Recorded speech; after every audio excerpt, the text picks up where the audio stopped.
I haven't touched my Xbox since my dad died, but now, I really don't want to. I was never much of a gamer to be honest, but every summer, when I was younger, I'd always look forward to gaming with my dad. My parents split when I was about 6 years old. My mother had one custody of me, as my father was deemed unfit to take care of me due to my schizophrenia. As a farewell gift, or at least that's how I took it, my father bought me my first gaming console. An Xbox 360. I remember we played at least one game before he left. It was known as Mortal Kombat. At first, it was nothing but just a memory, just a little thought to fill the void in my mindspace. Until one day, I turned 13. My mother had allowed me to visit my father. For a short minute, things got better. I'm willing to bet that my parents' love was even rekindled for a bit, but what would I know, right? Anyways, to keep a long story short, my father and I would always play Mortal Kombat. We associated it as our game. Again, I was never big on gaming until the summer came around, as that's when I got to primarily see him. Until my 18th birthday. It was the summer I saw him. I have no excuse other than I moved on. I know I've always had fun with my father, but the man had commitment issues and he was never emotionally available. So, naturally, I moved on, even forgot for a minute. Things went great. I finished college at age 23, found myself a nice little job, and even found my partner. She's been very kind and helpful every time I've had an episode. But, that's besides the point I think. I remember one morning, I was eating breakfast when the phone suddenly rang. I didn't think of anything at first until I learned it was my mother.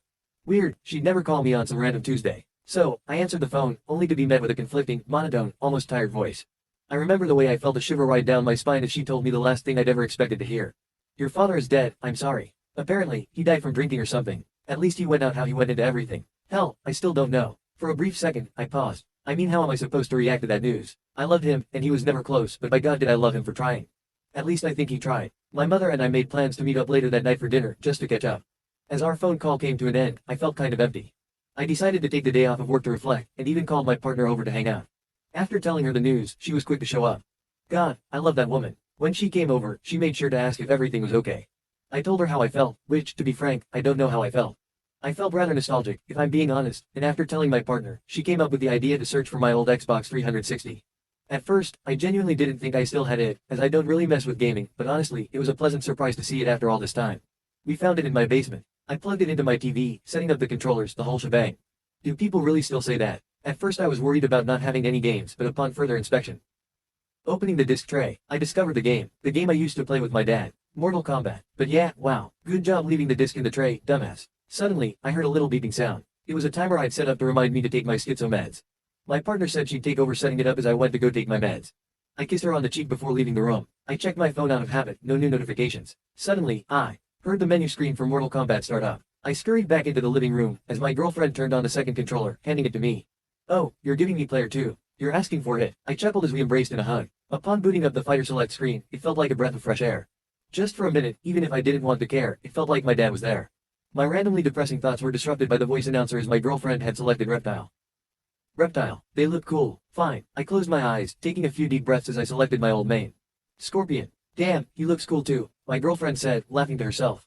I'll spare you the details, but needless to say, they might have mopped the floor with me once or twice, but I kind of held my own. As the time flew by, my girlfriend left to go home, as she had work in the morning. I kissed her goodbye and thanked her for spending the day with me. As she left to go home, I checked the time with my phone, seeing that it was 7:30 p.m.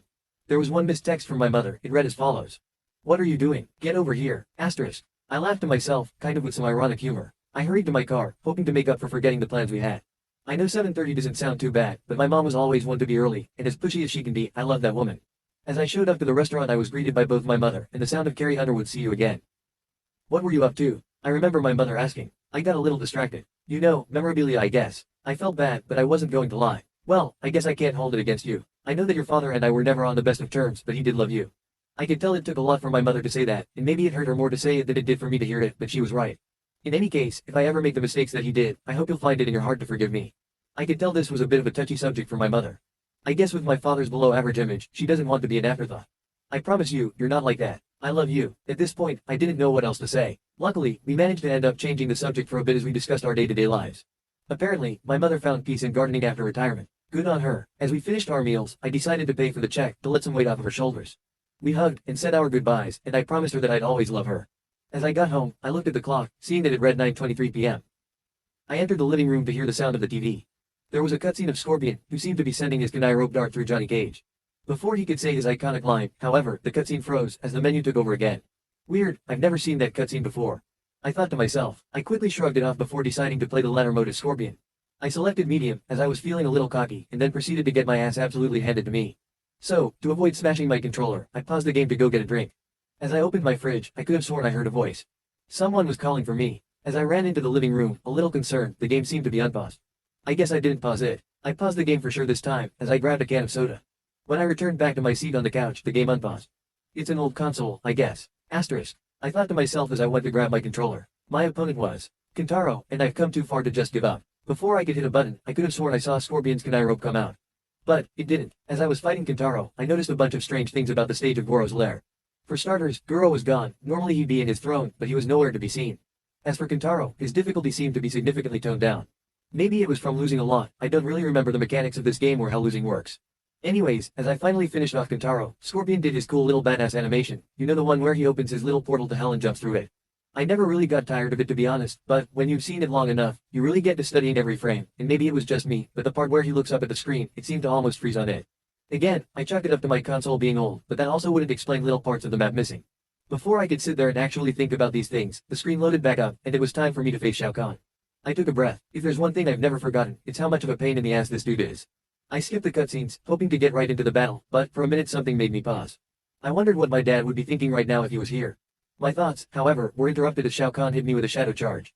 He then proceeded to hit me with that move at least 3 more times, as one broken-ass boss would. But it was almost calming for a minute, and I knew I wouldn't be playing this game forever, but something about it was comforting, like I should have done this sooner. As I paused the game to just sit and think for a bit, I began to wonder just how much I really missed my dad. I remember how he'd always beat me because I'd only know how to uppercut, and then it occurred to me how I would beat this boss. Even if I couldn't do it now, as I was close to death, I could keep uppercutting them. I went to unpause the game, when I could have sworn I heard a voice again. But this time it was more clear sounding, and I could actually make out what it said. Vengeance will be mine. Asterisk. Yeah, this console is probably a bit old, I said to myself. After losing about 1 more time, I finally decided to put my strategy into play. And for a while, it worked. While I did get hit, I ended up doing more damage than receiving it. Before I could deal the finishing blow, the game froze. Honestly, I was a little mad, but I figured I should let it go. I checked the time, it was 11:01 p.m. I decided to cut my losses and call it a night, as I got up to turn off my Xbox. Right before I could hit the little button to turn it off, I heard that voice again. Stop, asterisk. It had the voice of Scorpion. I jumped back, a little startled. As soon as I was over the startling noise, I went to turn it off again. Stop, asterisk. The voice repeated. I paused, looking at the screen for a minute. It was black, a simple, blank screen.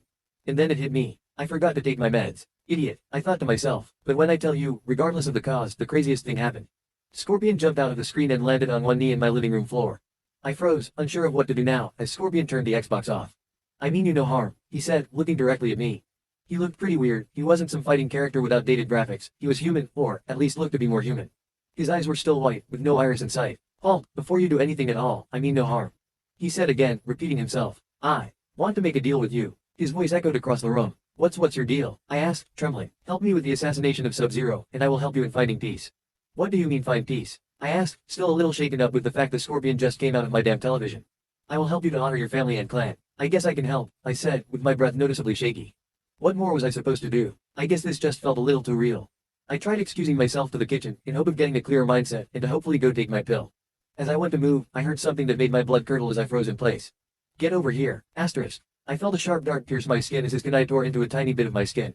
With a strong grip, he held onto his rope, pulling me forcefully over to him.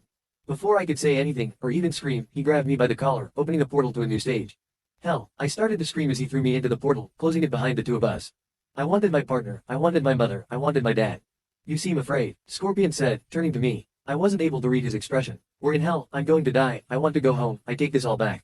I blurted out, we need to be in hell. This is where we will find Sub-Zero. He brushed me off, oh god he brushed me off. Why do you need me? I saw him turn his head to me slowly. Before he could give an answer, a voice boomed over the whole nether realm. Round 1, fight, asterisk. Scorpion pushed me to the sidelines, as he saw Sub-Zero emerge in front of us. All I could do is watch in horror as the two tore each other apart. Scorpion hit Sub-Zero with a flaming flip kick, all while Sub was trying to freeze him. I finally got over my initial shock, trying to search for any form of exit. Eventually, Scorpion secured himself the first round, as we all heard the voice announce round 2. I finally got over my initial shock, trying to search for any form of exit. I tried turning around, away from everyone. I tried just simply walking away, until something had clicked in my mind. I can't move back, and I can't move back because I'm in the game. Before I could truly process this though, Scorpion tagged me in. He tagged me in. I mean, what was I supposed to do? Sub-Zero gave me a chilling stare, getting ready to slide at me.